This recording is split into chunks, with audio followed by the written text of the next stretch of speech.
Before you start working with resin, there is something most people ignore until it becomes a problem.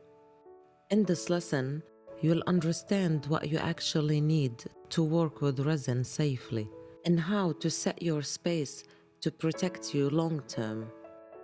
The first thing you need is a proper respirator. A respirator with filters designed for chemicals and resin. You'll see two types, full face and half face. Both are fine. What matters is the filter. Follow the instructions that come with it.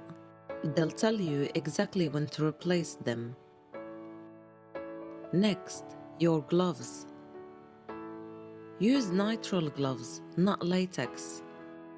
Nitrile handles chemicals better and protects your skin more effectively. Then, your environment. You need proper airflow.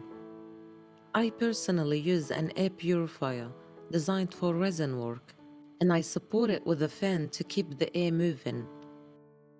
Keep your workspace clean and controlled.